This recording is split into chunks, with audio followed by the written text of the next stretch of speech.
दिनै जों गसाइगाव साब डिभिजन हिसाबै फैगौ समाव बिटिआरआव लानाय जिखिनि आसनि भेटेनारि फिसारि आरो डायरी डेभेलपमेन्टआव बे मोनथाम डिपार्टमेन्टआव जि पाब्लिक जि बेनिफिसियारिफोर दङ जि माने पाब्लिकनो होनांगौ जि रायजोनो होनांगौ जि माने जोंनि एबारनि बाजेटआव हमनाय जिखिनि आसनि दङ बेखिनि आसनिखौ जोङो एबार जाहाथे खसा अर्थआव गामिनि रायजो राजाया मोनो बेनि थाखायनो जों मोनसे एवारनेस प्रग्राम खालामदों बेनो आरोखि जों बे बाराव जों भेटेनारि डिपार्टमेन्टनिफ्राय फिसारि डिपार्टमेन्टनिफ्राय जोङो सेल्फ हेल्प ग्रुपआव 200टा सेल्फ हेल्प ग्रुपनो जोङो एबार 2 लाख करि अमा फिनायनि मोनसे आसनि लानानै दङ आरो 100टा मटर साइकेल जायखौ जोङो अक्ट'बर नभेम्बर मासाव होगोन बेवहाय जाहाथे गोथौ माने जायगानि जि ना बेफारिफोर दङ बे ना बेफारिफोरा जाहाथे गोरलैयैनो नाखौ लानानै टाउन सहराव फानफैनो हायो बा गामि गामि ओनसोलाव नाया जाहाथे मोजाङै थानानैनो रायजोआ जाहाथे मोनजाहैनो हायो बेनि सुबिदानि थाखाय 100 खान बाइक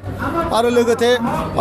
न' जि मोनसे घर माने फिसारि जावनायनि मोनसे आसनि बे आसनिखौ जोङो रायजो राजानो बुंफोरनानै होदों जे फैगौ समाव सेन्ट्रेल गभर्नमेन्टआ जि जोंनो मोनसे रां हरनो नागिरदों बे रांजों जाहाथे जोंनि जि माने गामि ओनसोलनि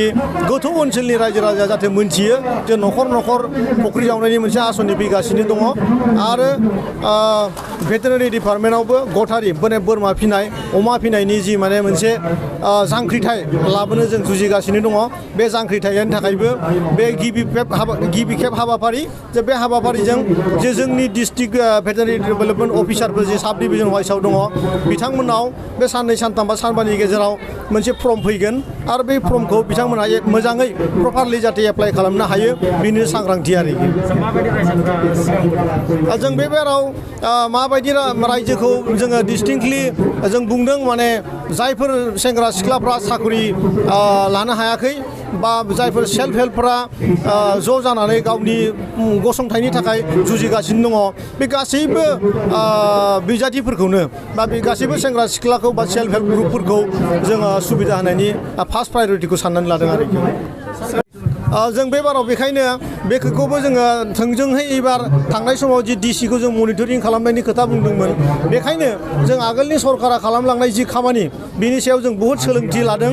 आरो आगोलाव बेफोरबायदि डिपार्टमेन्टनि सायाव रायजो राजाफ्रा बिराद गोबां गियान गैयामोन बेखायनो जोङो बे गियानखौ बांसिननिफ्राय बांसिन होनो थाखाय जों दिनैनि प्रग्रामखौ लादों आरो बेवहाय मोनसे खोथाया सैथो थांनाय बेलायाव जि रोखोमनि रायजो राजाफ्रा बेनिफिसियारिखौ मोनखांनायनि उनाव सरकारनिफ्राय आसनि मोनखांनायनि उनाव बेखौ प्रपारलि इउज खालामाखैमोन बेनिखायनो जोङो बे बारनि खेबाव भेटेनारि डिपार्टमेन्ट फिसारि आरो डायरी डेभेलपमेन्टखौबो डिसिखौ मनिटरिं खालामनायनि थाखाय स्कप होनाय जादों बे बाराव बेखायनो जायफोर बिजाथिफ्रा बेखौ हाबाफारिखौ लागोन बिथांमोना डिसिजोंबो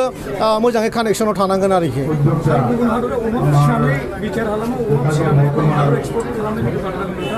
औ बे बाराव जों अलरेडि दाख्लैसो जि माने सेन्ट्रेलनि मिनिस्टार रामेश्वर तेली बिथां फैदोंमोन बे बाराव बिथाङा जोंनो चिरां डिस्ट्रिक्टआव मोनसे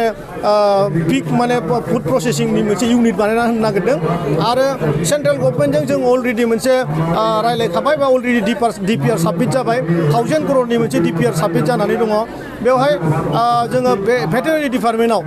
अनलि भेटेनारि आरो फिसारि डायरी डेभेलपमेन्टआव बे 1000 करोड़ फैसाखौ जोंनि मोनब्रै डिस्ट्रिक्टआव थानाय गासैबो रायजो राजानि सुबिदा होनानै बेखौ मोनसे जांख्रिथाय माने बे डिपार्टमेन्टजों जे खालि गावनि माने उदैल' नङा गासैबो माने ओनसोलखौबो जे डेभेलप खालामनो हायो लाइक इउपि राजस्थानाव जे रोखोमनि